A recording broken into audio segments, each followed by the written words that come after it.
Nós trouxemos, Bosco e Cibele, como proposta para esse nosso programa, o título Literatura, Dor e Glória.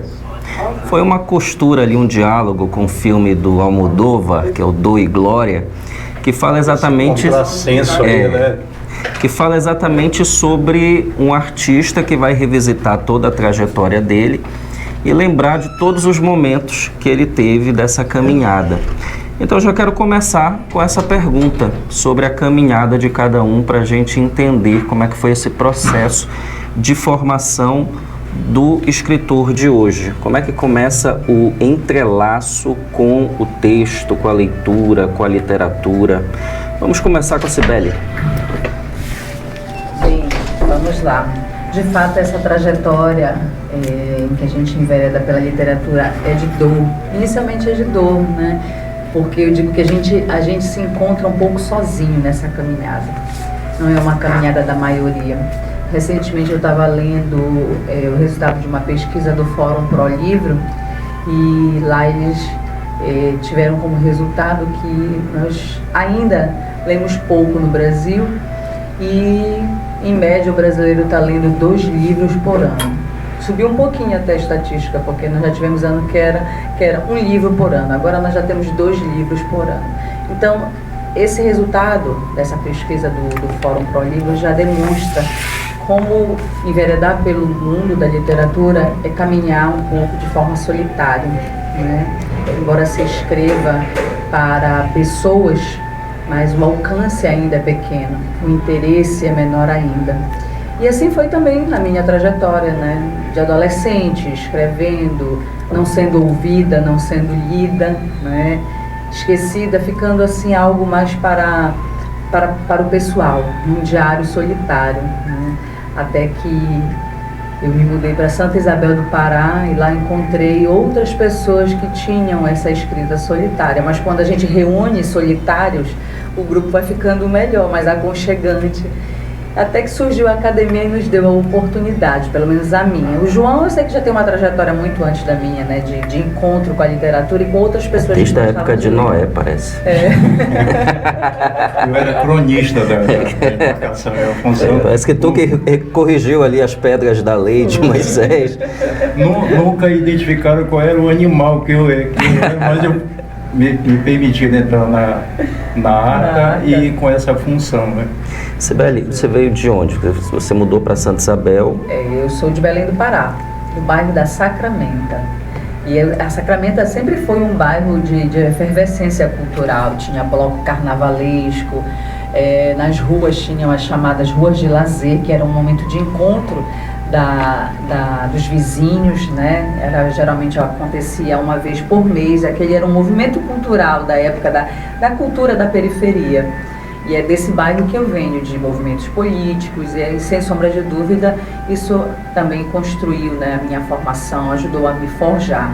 Mas assim, a escrita realmente ela surgiu na minha adolescência. Minha irmã também escreve, ela é escritora, tem livros publicados. Eu digo que ela se lançou nesse mundo mais cedo do que eu. Eu realmente só tive a oportunidade quando mudei para Santa Isabel, no ano de 2007. E aí escrevi mais, mas continuei publicando isso entre amigos. Com o surgimento, né, com a criação da academia, foi que eu encontrei um público que me encorajou a colocar isso para um público maior. Né? Saiu do meu diário, saiu do meu livro de casa e se tornou agora público. Né? Agora, Cibele, eu queria fazer uma provocação, na verdade, entender qual seria teu pensamento sobre essa temática. Você trouxe a questão da pouca leitura hoje no Brasil, os dados estatísticos e tal, a gente sabe que realmente essa leitura impressa, ela é complicadíssima para a gente, não é, Bosco, que ainda trabalha com livro impresso, a gente sente na pele realmente essa ausência de leitor adquirindo o livro circulando. Mas hoje se fala muito... Livraria fechando, né? Livraria fechando. Um poste da Fox, por exemplo, né? E aí... Foi uma das dores. A gente fica meio órfão. Então, mas hoje se discute muito a questão da leitura digital, né? Parece que a todo momento você está lendo, não vou nem entrar no mérito da qualidade ou não. Por acaso não estaria tendo um contrassenso, ao mesmo tempo que a leitura impressa é escassa, você tem uma proliferação da leitura digital? Como é que você vê essa importância dessa leitura digital, desse momento agora? Mas a leitura digital que nós temos, embora tenhamos agora essa oportunidade de não só folhear um livro impresso e tendo agora a oportunidade do digital, mas o que antecede isso é a cultura. A cultura da leitura, ela é escassa. Ela não foi fomentada. Na nossa cultura, ler é um hábito para poucos. No próprio Fórum ProLivro tem uma pesquisa que informa que as pessoas que procuram ler são as pessoas que já têm uma escolaridade do ensino médio para o superior. É esse público que procura livros, que procura livrarias, que faz inscrição em canais de leitura, que participa de clube dos livros. Esse público ainda hoje, com acesso à leitura digital, ainda é escasso, porque a pesquisa demonstra que quem procura é quem tem um grau de escolaridade muito maior. O interesse ainda é pouco, porque esse público ainda é menor, né? A maioria, ela procura a leitura digital, mas para entretenimento, mas não de leitura, não de literatura. É de Twitter, né? É de textos curtos, de vídeos, né? São coisas muito menores. Não é a literatura que a gente está falando, de acessar um livro na íntegra. Não estou falando se ele é de muitas páginas ou de poucas páginas, mas acessar o livro ainda é para um público seleto e bem menor. Uma obra completa, né? Parece que tudo hoje é curto, o vídeo é curto, os TikToks da vida, leitura é curta. E tem eu já estou me envolvendo aqui. Não, você já está envolvido já. Tem esse caminho que às vezes é perverso de encurtar a linguagem, e basta o polegar para resumir um monte de coisa que as pessoas fica às vezes obscuro, né? Fica obscuro e tal, porque o cara bota um polegar, escreve um texto, um comentário mais longo, aí o sujeito faz lá e bota um polegar, né, que está escondido uma série de coisas que poderia ser pronunciado com as nuances do que a pessoa viu, que a pessoa sentiu ali, né? Aí te obrigam, aí vai uma manada de pessoas que colocam o polegar, colocam o coraçãozinho, e a linguagem está se resumindo a isso, né? E entrando no assunto aqui em relação ao livro digital, eu tenho uma visão diferente em relação a dizer que as pessoas não gostam de ler. Eu tenho uma visão diferente. Eu acho que elas não foram educadas à leitura desde o ensino básico no nosso país. Por que eu digo isso para vocês? E segundo, entra em relação à área do livreiro, né? O livro é caro. Ele não é caro para quem tem condição de comprar. Mas para a maioria da população brasileira que vive com o salário mínimo, como é que o pai vai tirar 30, 40 reais, 50 reais para comprar um livro? Como é que essa família vai ter essa educação para poder botar essa criança para leitura? Eu estive no CRAS esses dias na Netama, num projeto maravilhoso, Café Literário. Um abraço lá pro pessoal lá do CRAS. E nós estávamos com alunos de primeiro ao quinto ano, e eu fiz uma pergunta lá, quem sabia ler? E você percebeu tinha assim, acho umas 30 crianças, 5 pessoas sabiam ler. Nós temos também um déficit em relação à leitura dentro das próprias escolas hoje, e que não é de hoje, né, Franciela? Esse déficit de leitura já vem perpetuando no tempo. Então eu vejo assim, ler, ele é essencial. A leitura, a divulgação da leitura é essencial. A Academia Castanhelense de Letra, com a Feira do Livro de Castanhal, dá um incentivo maior para que essa leitura possa acontecer, trazendo livreiros que vêm aqui vender livros mais baratos para que eles possam participar. É igual o livro digital. Eu participo em vários grupos de leitura, e eu percebo, como a CBL acabou de falar em relação da classe, né? As pessoas que têm uma classe mais elevada, têm uma condição melhor, parece que elas leem mais porque elas são incentivadas desde o princípio a leitura dentro de casa, coisas que muitas famílias nossas no Brasil não tem como fazer isso, porque eles não têm esse costume de ler. Eu particularmente, minha história sempre eu conto sempre minha história porque eu gostei de ler com a mãe que não sabia ler e escrever, e meu pai, numa fazenda onde a gente passou 4 anos sem estudar, mas eu gostei de ler porque meu pai e minha mãe, desde o princípio, sempre falou, a leitura é tudo, pegava livro, comprava pra gente, fazer agora distribuir corações, né, para comprar o livro. Então eu vejo assim, a gente precisa também analisar, quando se fazem essas pesquisas em relação à leitura no Brasil, eu não sei qual são o mecanismo dessa leitura, mas se você pegar hoje em relação ao livro digital, é muito lido. Temos muitos grupos de leitura, eu participo de um grupo de 600 e poucas pessoas, só que eu tenho vários livros, então é necessário. Mário, só para fazer um acréscimo aqui ao comentário do Mário, é porque quando você fala isso, na verdade, que nós temos muitos leitores ou não temos muitos leitores, eu volto à questão. A cultura que foi criada não é a de promoção da leitura. Então, se a gente tem ainda esse déficit, sim, né, porque a pesquisa recente, ela aponta que ainda temos, mesmo com mais de 200 milhões de habitantes, a porcentagem esperada de leitores era muito maior. Não é porque a cultura que nós temos não é essa de incentivo à leitura, nem da educação infantil, do ensino fundamental, do médio. Então, há uma seleção daqueles que sobreviveram a essa cultura, né? Porque o que nós temos hoje é uma cultura de massa, que ela passa como um trator em cima da literatura, da arte, da cultura no geral, né? O que fica para nós, no geral, na maioria dos brasileiros, é a cultura de massa, que é do TikTok, que é do vídeo rápido, que é do Twitter, né? Que são das coisas como o escritor lá, o Zygmunt Bauman falou, né? Da liquidez, da rapidez. Essa que caiu no gosto da população, porque não me faz ter trabalho, parar para ler, para pensar, para colocar o neurônio para ferver realmente. Isso não é o que está hoje na cultura atual. Então a gente tem essa dificuldade pela falta de cultura, de incentivo que não foi criada. Antes a gente já tinha dificuldade da leitura, e agora com a leitura líquida ficou ainda mais? Essa, inclusive, é uma das metáforas mais bonitas que eu considero para entender essa contemporaneidade. Acho que você é zygmuntbaumiana também. Eu sou puro Zygmunt Bauman também, adoro as leituras, as reflexões dele. E, por incrível que pareça, ele começou a filosofar sobre esse período numa época que ainda não vivia como é hoje. Ele faleceu antes, então ele anteviu esse momento de hoje, onde as próprias redes, aí nós entramos nas redes sociais, existe essa ideia de celeridade mesmo. Tudo tem que ser rápido, até o WhatsApp, que a gente tinha um áudio longo, agora você já tem a possibilidade de encurtar, porque as pessoas não têm mais tempo a dedicar, ou, em outra perspectiva, a perder com alguma coisa. Precisa sempre passar por uma nova emoção, precisa sempre estar exposta a sensações. Quando eu vi, Cibele, esse índice de leitura, essa defasagem, o primeiro pensamento que me passou no momento foi como personificar esse leitor. Porque a gente fala que tantos por cento de brasileiros não leem. É um índice abstrato. Quem é esse brasileiro?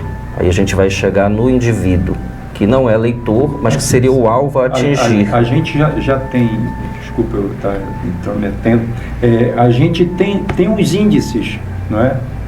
Nós temos os índices concretos de leitura, da leitura física e a leitura virtual, que eu nem veria... Não veria problemas, né, nessa questão de uma e de outra.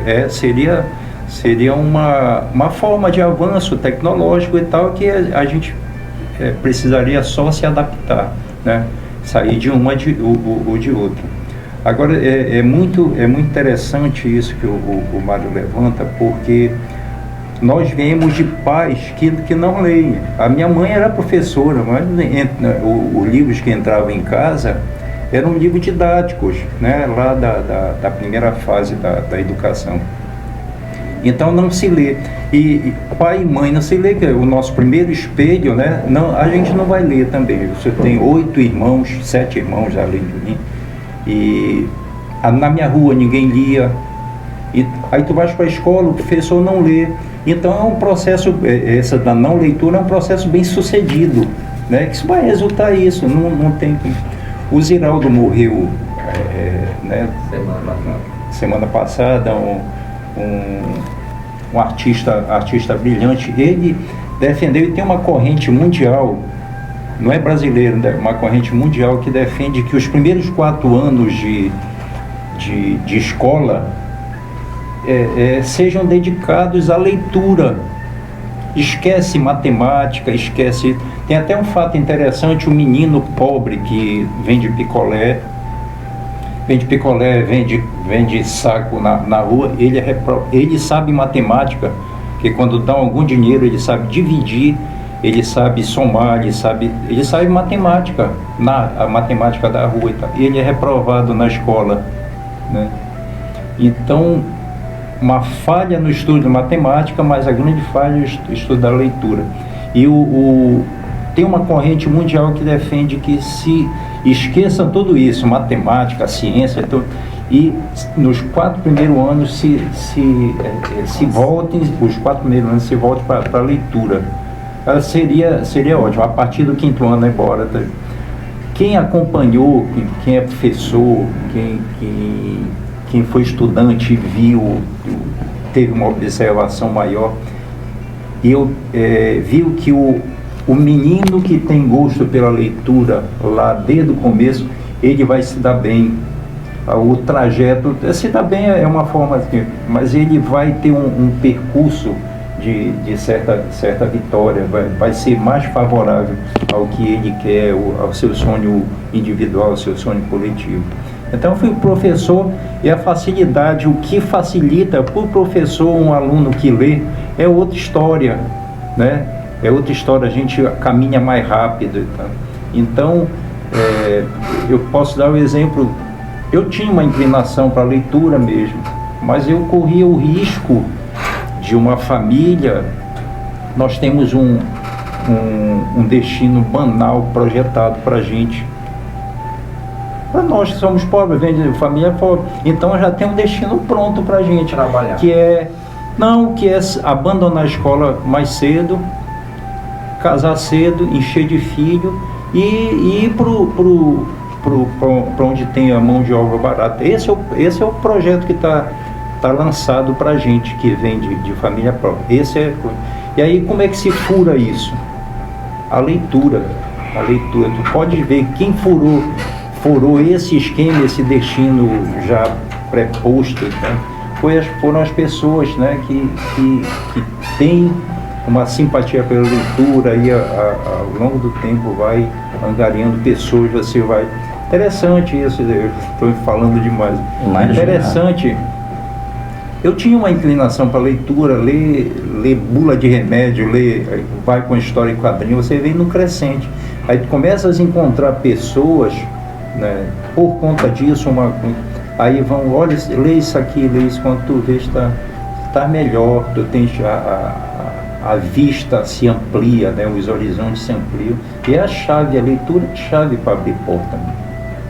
Não tem outro caminho. Agora nós temos no Pará uma valorização dessa leitura hoje no sistema de educação, porque até onde tenho observado, tanto as universidades quanto o setor público, na realidade, tem deixado de fora a literatura, inclusive a paraense, principalmente. Como é que vocês veem hoje a questão do sistema educacional com relação à leitura? Existe alguma esperança, algum caminho? É isso que eu te falei. Lá no começo, lá na base, você não vê, o professor não lê. Né? Mas projeto mesmo hoje não tem nenhum. E a triste pesquisa que aconteceu no Brasil, que mostrou que o professor não lê. Ele só lê enquanto está fazendo. E não é propriedade do professor de língua portuguesa ler, parece um castigo, né? Olha, tem que ler, é o professor de língua. Não, todo professor de matemática, de geografia, de tudo quanto é coisa, tem que... primeiro pelo gosto, pelo hábito da leitura, o prazer da leitura, o que a leitura propicia, que vai reverter, né?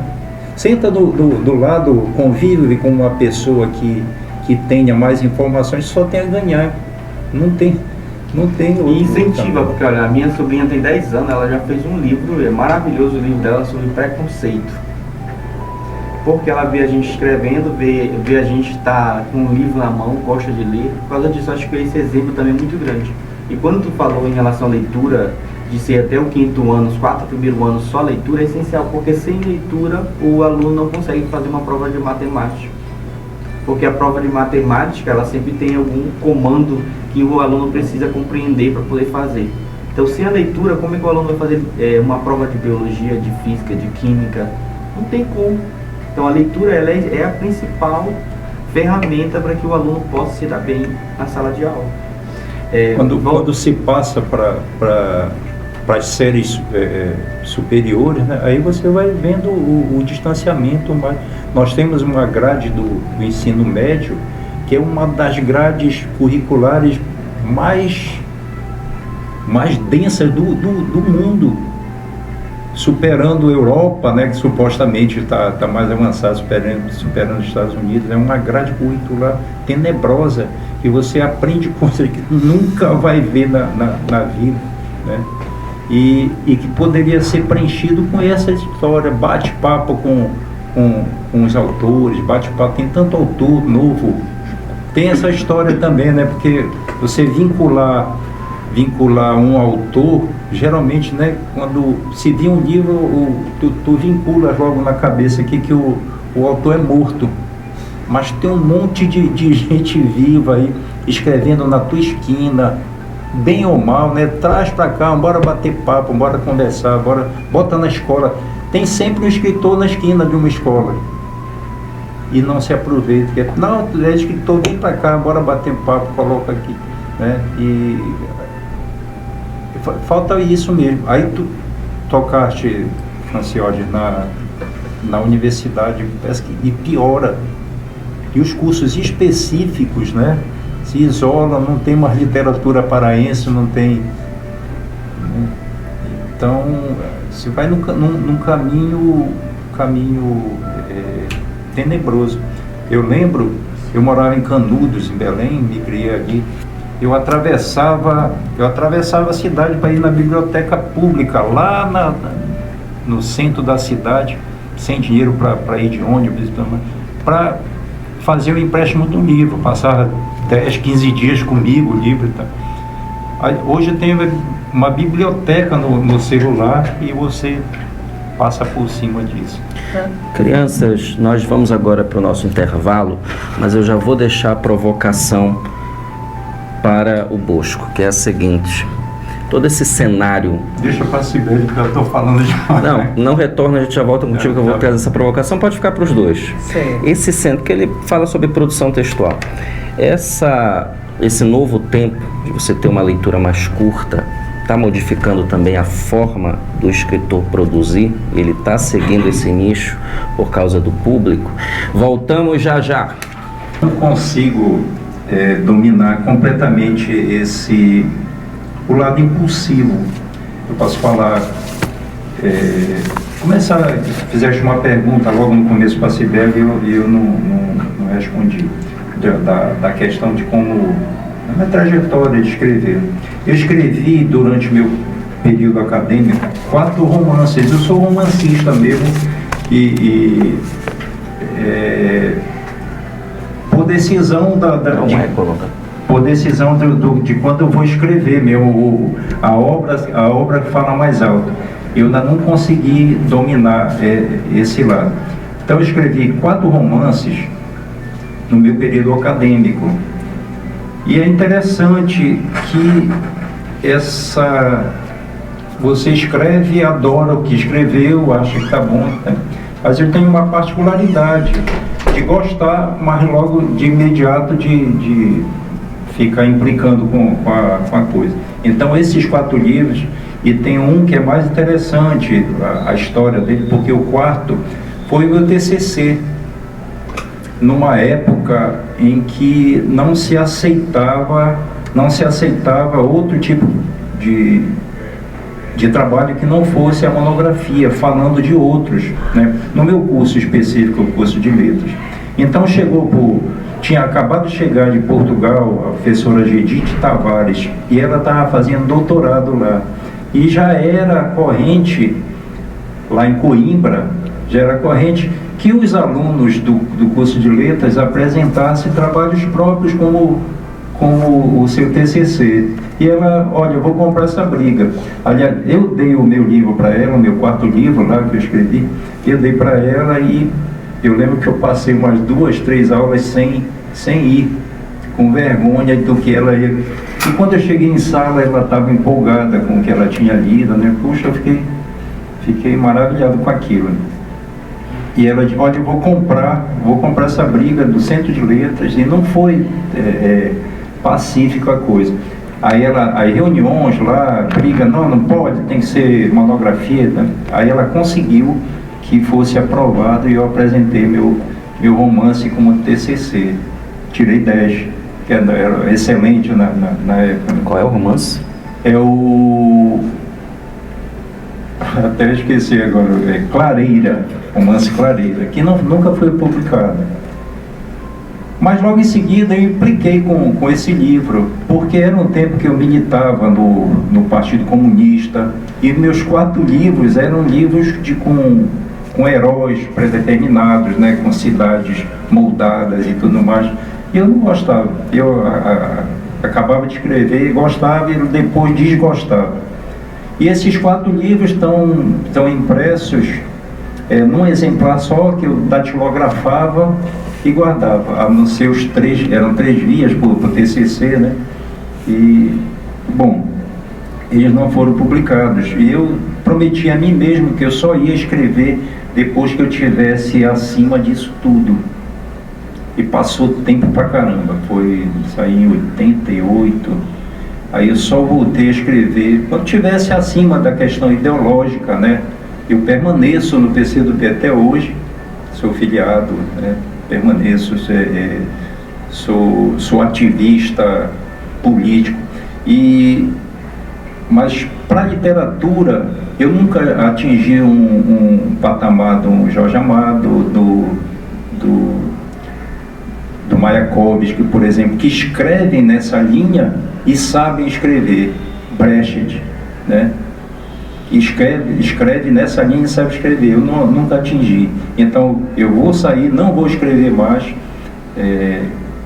só vou escrever quando eu estiver acima disso tudo. Aí em 2006 eu escrevi, olha, nós voltei a escrevi Memórias Quase Póstumas de um Ex-Torturador, e que foi premiado. Hoje tema de mestrado, tema de doutorado, é um livro que eu não implico com ele. Então, aí esse assim vai para publicação. E aí eu não parei mais, eu estou no 12º livro, 9 romances, né? Um de conto, um de uma dramaturgia. Aliás, são 10 romances.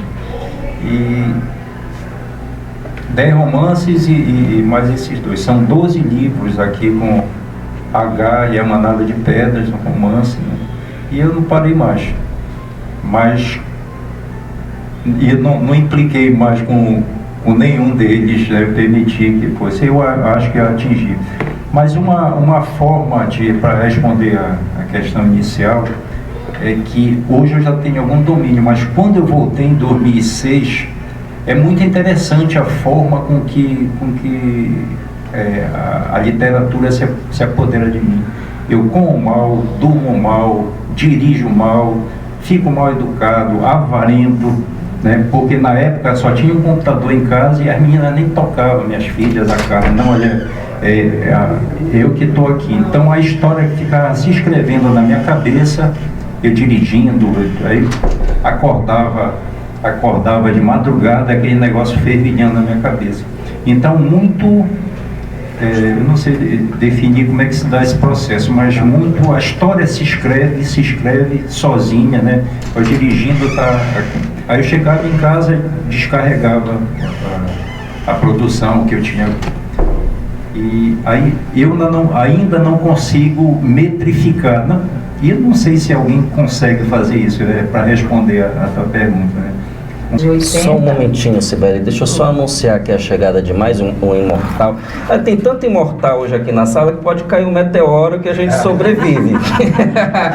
Nosso confrade José Maria de Azevedo, membro e presidente fundador da Academia Castanhalense de Letras. Seja bem-vindo, Zé. Daqui a pouco a gente passa para a tia fala. Cibele. Na nossa academia, eu fiquei surpresa que quando nós estávamos na formação, né, na chamada para novos acadêmicos, 2 jovens escritoras da Academia Isabelense de Letras trouxeram essa proposta, nos apresentaram, e eu fiquei encantada, porque eu digo que é um caminho a trilhar. A Larice Rosa, né, João? E a Karine Capelloni, que são pessoas jovens, escritoras jovens, elas já têm um trabalho mais voltado assim, para essa área, né? Eu digo para uma literatura mais curta, uma literatura virtual, de acesso a esse novo público que nós temos, né? Dos que eu chamo, eu não, mas tem alguém que criou esse título, Nativos Digitais. E é uma literatura mais rápida, mais acessível e voltada para esse público. E eu parabenizo as meninas, né? Porque elas estão na época delas e elas têm que produzir conforme a época delas. São essas nossas 2 escritoras, Larice Rosa e a Karina Capelloni. Mas, no geral, eu vejo que os demais da nossa Academia Isabelense, eles ainda são escritores da literatura física, presencial, de textos longos, de escritas longas. A gente ainda tem essa dificuldade. Talvez, não sei se pela idade, né, João? Pelas décadas anteriores, nós ainda carregamos muito da nossa época, pode ser isso. Mas o legal é que na Academia Isabelense nós já temos um público jovem que já trabalha essa nova frente de literatura. Pode ser, eu recordo, Bosco, que logo no início a gente encontrava escritores de uma geração anterior e era manuscrito. A nossa geração ainda é do impresso. Não sei se a próxima vai ser plenamente digital. Mas eu vou aproveitar esse gancho, Cibele, sobre a produção das mulheres na Academia Isabelense. Tu és hoje a presidente da academia, né? Temos uma mulher na presidência da Academia de Santa Isabel. Temos uma mulher na presidência de uma academia. Eu não tenho problema nenhum em tocar em alguns pontos que são sensíveis para academias. Por exemplo, a predominância masculina ainda é grande se você olhar para o contexto geral. Isso talvez seja um reflexo da sociedade, não sei. Mas o fato é que você assume essa presidência e como é para ti hoje estar à frente da presidência de uma academia? Lembrando que existem academias de renome no Brasil que nunca tiveram uma mulher presidente. A mulher, por exemplo, na Academia Brasileira vai entrar quase 50, 60 anos depois. E houve a participação de uma mulher na fundação que estava prevista de fazer parte, mas na hora em que se reuniram, deixaram de fora. Como é esse desafio? Bem, eu vejo que de fato é um desafio e na Academia Isabelense de Letras foi uma grande conquista, porque em números nós temos mais homens do que mulheres, né? E assim, contar com o apoio dos homens da academia para me elegerem, para confiarem no nosso trabalho, na nossa história, na nossa trajetória, é de fato viver um privilégio. Isso eu considero um privilégio, né? Ter homens, que são maioria, e apoiar o projeto de eleger uma mulher, não só a alternância do poder, né? Porque isso é uma previsão no regimento, no nosso regimento, mas assim, o incentivo ao nome de uma mulher, isso é de um privilégio tamanho para a gente, né? Uma academia recente na região metropolitana de Belém, é de fato uma grande conquista. Eu fico feliz porque no momento da eleição para a academia nós tivemos grande incentivo por parte dos homens, dos nossos acadêmicos. Não precisa ser uma mulher. Primeiro que todas as mulheres que estão na Academia Isabelense de Letras têm um grande potencial na literatura, na arte, né? Nós somos da arte, da literatura, da cultura. A gente envereda um pouco por cada uma dessas áreas e perceber que a gente conseguiu mostrar esse potencial aos homens a ponto de nos escolherem para estar à frente, né, da instituição, é uma conquista que está à frente da maioria do tempo, né, dos tempos dos estados, dos municípios que possuem uma academia. Então, eu fico honrada por fazer parte De fato, me sinto representando um grupo de mulheres que estão na luta, na história do Brasil, e tento honrar todos os dias, seja em reuniões ordinárias, extraordinárias, em eventos que nós proporcionamos, que a gente organiza. Eu tento honrar sempre a nossa luta, a luta feminina por espaço, por oportunidade, para demonstrar o nosso potencial e fazer com que a gente influencie outras mulheres, outras academias a abrir espaço para que a mulher realmente possa mostrar todo o conhecimento que ela tem e furar essa bolha histórica de deixar a mulher em segundo ou quinto plano. A luta feminina, por exemplo, é uma das causas com as quais tu trabalha para fora da academia, vamos dizer, no teu dia a dia, tua pauta de vida e tal. Tem mais? Conta pra gente sobre esse trabalho. Bem, a Cibele, ela é a mulher que atualmente assumiu a presidência da Academia Isabelense de Letras. Ela é vice-diretora em uma escola pública. Ela é advogada na área criminal, o que não é muito comum. As mulheres advogadas não enveredam por essa área porque sentem medo, sabem do perigo, sabem da grande massa machista de trabalhos na delegacia, no judiciário, no Ministério Público, nesses espaços de poder que são dominados por homens atualmente.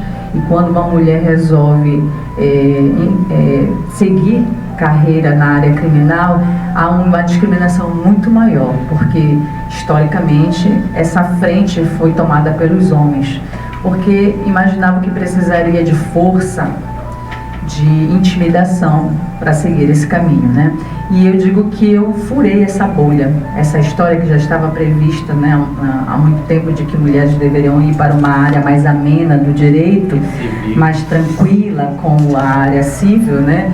Eu ousei ir para a área criminal, lidar com pessoas que são presas, né, que são condenadas, que passam violência do momento da prisão até o momento do cumprimento de pena.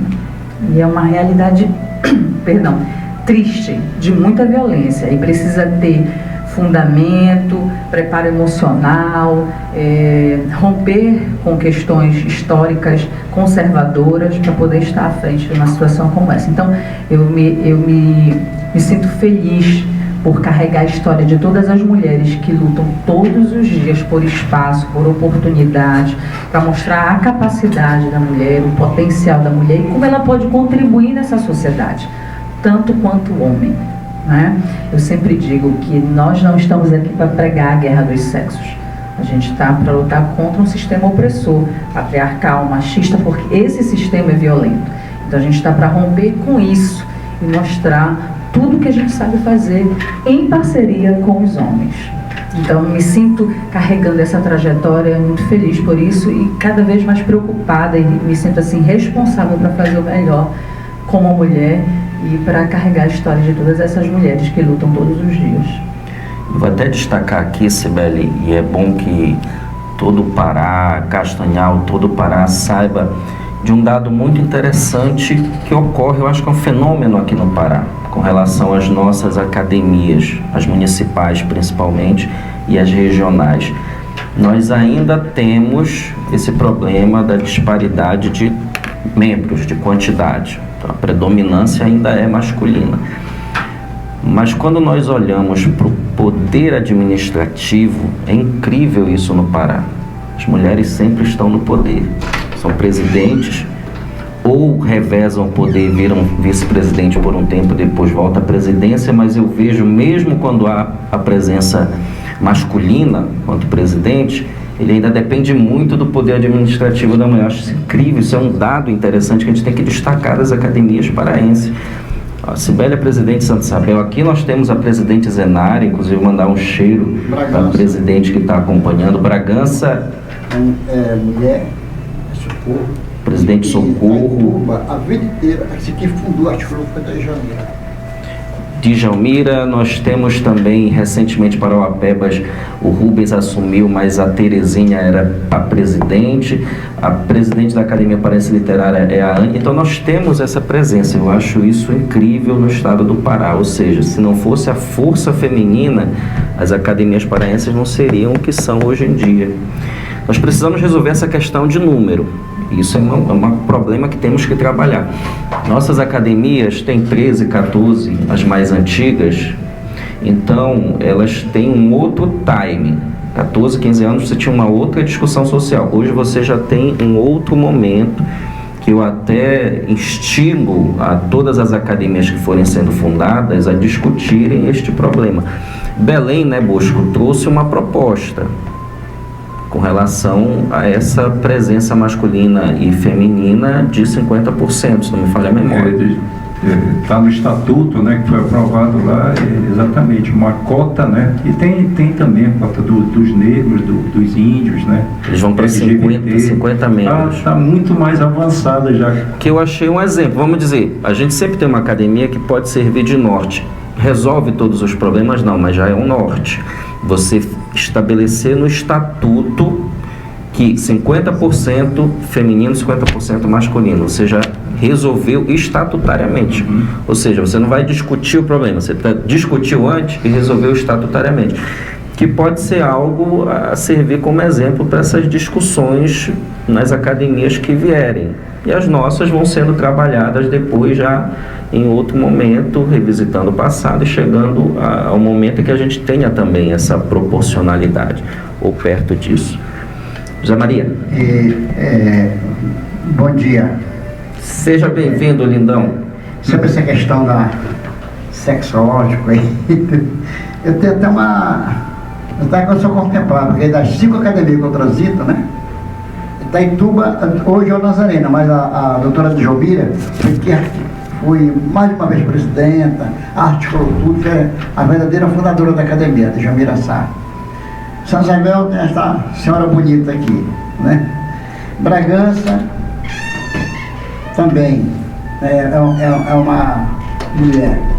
A paraense é um homem, mas a professora Nazaré é muito presente, é uma verdadeira vice-presidenta, entendeu? Então, eu estou bem nessa matéria, entre damas e valetes, sabe? Olha, atenção, fiquem atentos agora, né, Azul, porque a gente vai lançar agora uma promoção de um sorteio de obras. Nós temos aqui o Bosco com os livros. Olha, antes da gente falar sobre o livro, sobre o título, o que vocês vão ganhar, eu vou falar aqui o número que vocês têm que salvar nesse momento no WhatsApp e encaminhar um áudio, viu? Tem que ser um áudio falando sobre o livro que marcou a sua vida. Então mande um áudio falando sobre o livro que marcou a sua vida.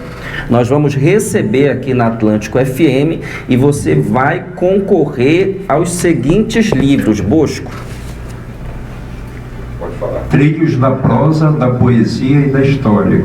É uma obra coletiva dos membros da Academia Isabelense de Letras. E aqui vai o meu sozinho, né? H e a Manada de Pedras. Agora, eu posso dar uma dica, não pode ser aquele livro que marcou a sua vida, como aconteceu com um amigo meu, que ele ia passando na calçada, jogaram um livro, caiu na cabeça dele e fez uma brecha e marcou pro Marcou. José Maria, trouxeste um também? Ouro Machado e Dona Vizinha. Olha aí, tá rico. Um nasceu no garimpo, outro no bar. Nossa. E temos também 2 antologias da Academia Castanhalense de Letras. Então, rememorando, se você mandar esse áudio agora para o número 8590-2363, que é o número da Atlântico FM, você vai concorrer ao livro Ouro e Manchado, Dona Zizi, do José Maria de Azevedo, o Agar e a Manada de Pedra, do João Bosco, a obra coletiva da Academia Isabelense de Letras, Trilhos da Prosa, da Poesia e da História, e 2 exemplares da antologia da Academia Castanhalense de Letras.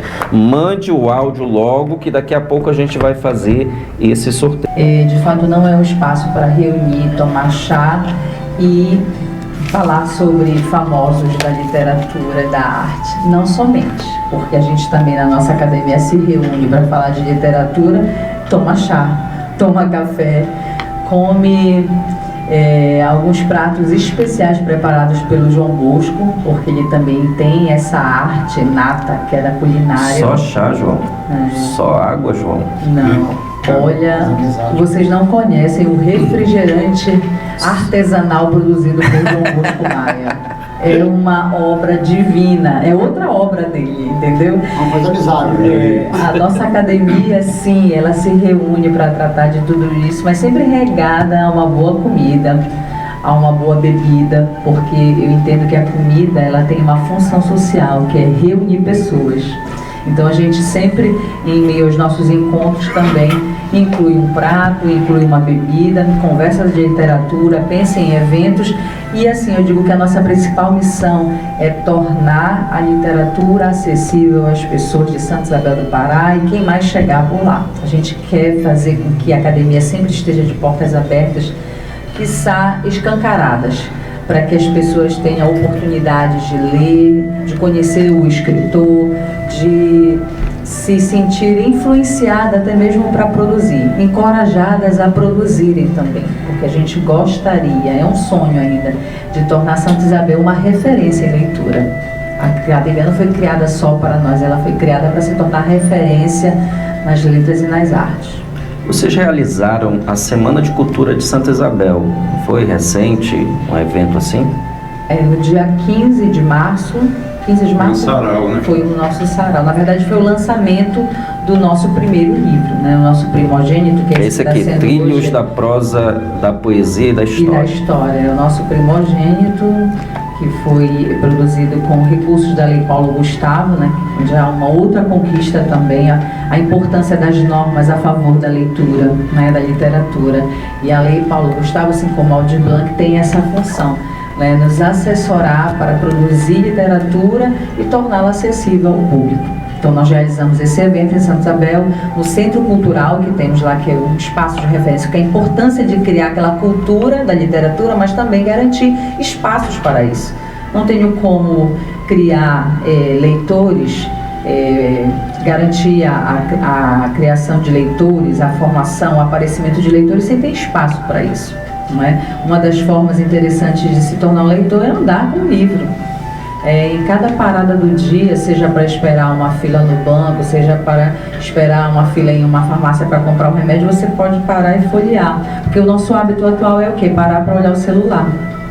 Mas andando com o livro, talvez a gente deixe o celular no bolso e folheie uma página e consiga fazer uma leitura diária pequena, mas ali se inicia uma cultura da leitura. Então a gente está para isso também. A Cibele, sobre a questão daquele parâmetro que você adquiriu desde a Academia Francesa de Letras, né, que foi a primeira e se tornou, se espalhou pelo mundo, mas com aquelas pessoas encasteladas aqueles fardões e distante, né, distante da literatura, que é o principal, distante da massa, distante do povo, e fica aquele monte de velho, né, com os fardões, aqueles mausoléus, verdadeiro mausoléu.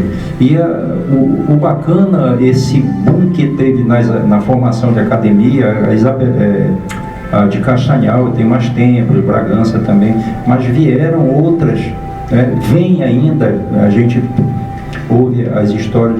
E o bacana, porque elas caminham assim muito semelhantes. Essa história de ir da academia descer e ir para coadjuvar com a família, com o professor, com a escola, com os projetos governamentais e junto, parceiro, para formar leitor. Então é esse, a gente já tem ido nas escolas, estão falhando, precisamos ir mais, mas já temos alguns, nesses 2 anos de academia, 2 anos e pouco, nós já temos várias visitações à escola, né, dos membros. E agora a gente já está traçado como meta, no livro que nós lançamos, a nossa contrapartida foram 300 livros para que seja direcionado para a escola, a partir da 7ª série. Então, é a presença, a gente vai efetivar vai efetivar várias escolas, o livro será lido, já com parceria do professor, do diretor e dos alunos, né? O livro será lido e a gente vai nas escolas do município, estadual e municipal. Nós vamos lá conversar depois de lido, vamos lá bater o papo, os autores, né? Vão lá bater papo com os alunos. Isso é bacana, é efetivar um processo bem diferenciado do que se determinou que era uma academia de letras. Então a gente vai para as bases, vai para as comunidades, vai para a rua mesmo e fazer leitura. E esse momento começa com uma caminhada de um pessoal aí que antes mesmo da gente pensar em compor a academia já estava puxando esse tema. Nós temos o privilégio de ter aqui à mesa o José Maria, que é o membro fundador da Academia Castanhalense de Letras, que ele vai reforçar agora, mas é a segunda academia municipal do estado do Pará. Como foi esse processo, Zé? Eu estava em Itaituba, né? Aí trabalhava lá. A luta da doutora Jomira para fundar uma academia. E ele dizia para mim, eu nunca vou fazer uma academia na vida. Ele terminou saindo, né? Mas uma das primeiras coisas que eu fiz foi procurar o que existia, entendeu? Quer reforçar? No caso do Mário, foi da parte uma associação de poetas. Faz a fala. Eu fui atrás, né? Tinha de teatro, estava vendo lá nesse pessoal aí. Aí não foi tão difícil, não. Agora é interessante, por mote mesmo, eu escrevia no jornal daqui, né? E o jornal anunciou que eu tinha entrar na Academia Paraense, na Academia Taitubense. Nem me liguei, deixei para lá. Quando eu cheguei na FUNCART, na Arquitetura Cultural, para apresentar um projeto do forró cultural, sabe? Quando a professora Tama Lemos e o Benedito Santiago, que era o presidente, na época, me viram e disseram, não é fundar nossa academia, eu não consegui mais recuar, sabe? Aí foi crescendo, em torno de mim, terminou de sair da academia. Mas não era pretensão. A primeira, eu entendo que a primeira no Pará é Itaituba. Isso a nível municipal, né? E a segunda Castanhal. A nível estadual nós temos a Academia Paraense Literária Interiorana como a segunda. Entrei recentemente na membresia, uma academia que já tem 30 anos, já é uma estrada bem longa também. E assim foi se construindo esse momento que nós vivemos hoje, de muitas academias sendo distribuídas, sendo criadas. O povo do Marajó fundou a Academia Marajoara de Letras e cada membro voltou para sua cidade querendo fundar na sua cidade. Vai ser um boom ali no Marajó também daqui a algum tempo. Mário, recado. Para você, ouvinte que está nos acompanhando, nós estamos aqui com 5 livros para ser sorteado para você. Basta fazer um áudio dizendo sobre o livro que realmente marcou na sua vida e enviar para o número 8590 2363. 8590 2363. E aproveitando que hoje é o Dia da Juventude, o jovem que tanto contribui para a nossa sociedade, antigamente nós ouvíamos dizer que o jovem era o futuro, mas na verdade o jovem é o presente da sociedade de hoje. Então eu vou falar um poema pequeno para vocês. Ser jovem é querer correr contra o vento, de cabelos soltos como uma roupa leve, para sentir o abraço e o canto da liberdade sem se importar com a hora de voltar. Ser jovem é andar pela avenida da cidade como se ela fosse uma passarela. Você, o astro e as outras pessoas, fotógrafos ensandecidos por gravarem cada movimento. É querer um beijo molhado, longo e apaixonado quando se está longe de tudo e de todos. É querer desprender-se quando se tem todos aos seus pés. Acima de tudo, ser jovem é extravasar só para contrariar. Principalmente quando os pais falam pra gente que não devemos fazer algo. É um retrato bem real do que é ser jovem, realmente, esse poema. E, Francioles, eu queria fazer só uma contribuição à fala do João Bosco sobre esse projeto da Academia Isabelense de levar os nossos livros às escolas públicas, municipais e estaduais, de Santa Isabel do Pará.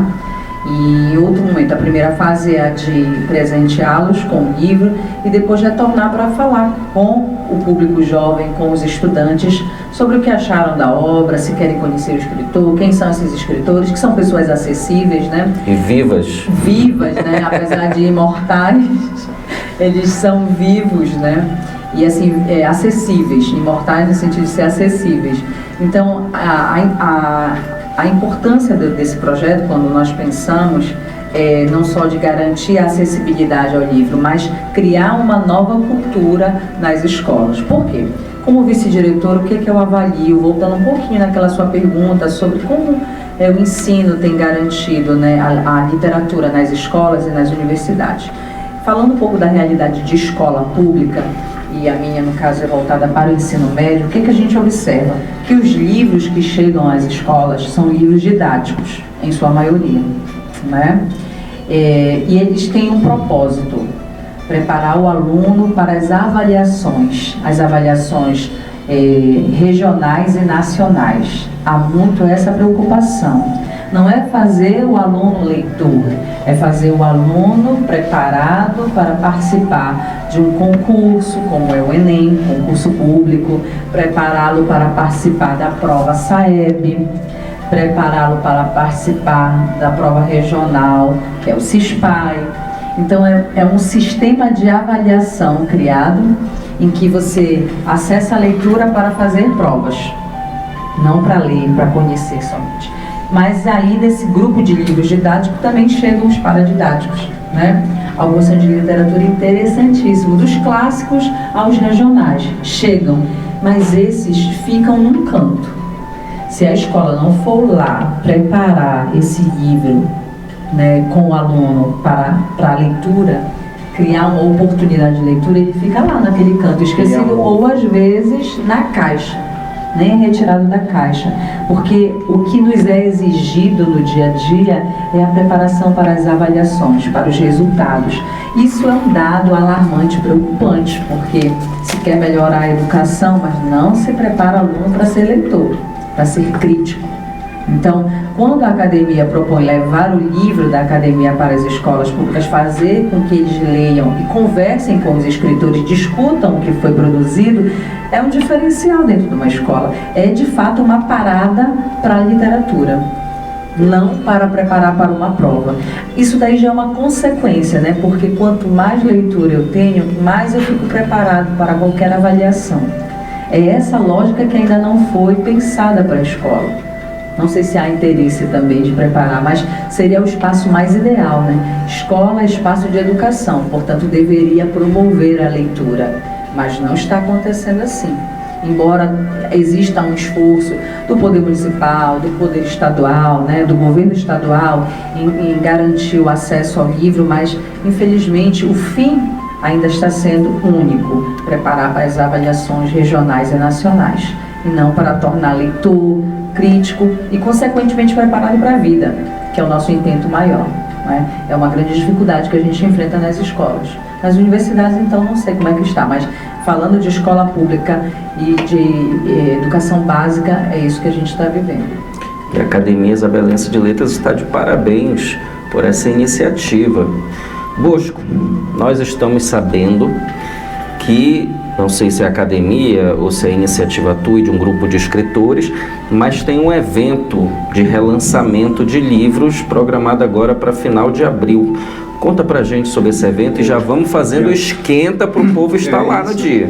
E já vai o convite também, dia 26 de abril, numa sexta-feira, às 7 horas da noite, que começa, né, lá na Figueiredo, que é a ideia partiu, eu tinha acabei de lançar um livro em Belém, inclusive lá também na Figueiredo, e me recorreu a ideia de que a gente fizesse um relançamento já coletivo.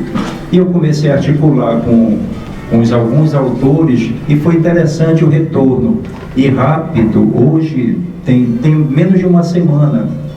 Eu estendo já a vocês, a Maria, o Mário Franciorni já está na equipe, né? Já tem mais de 20 escritores, escritoras e escritores, né? E foi rapidinho, menos de uma semana, e temos 2 semanas e o número vai com certeza aumentar, né? E vamos fazer uma festa. A intenção é relançar nossos livros, mas na realidade o propósito maior é que a gente esteja juntos, né? Se congregue, faça uma festa em prol da literatura.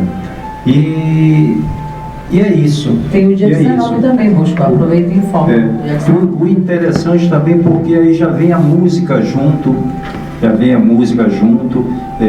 os músicos, cantores, saxofonistas, o pessoal se apresenta.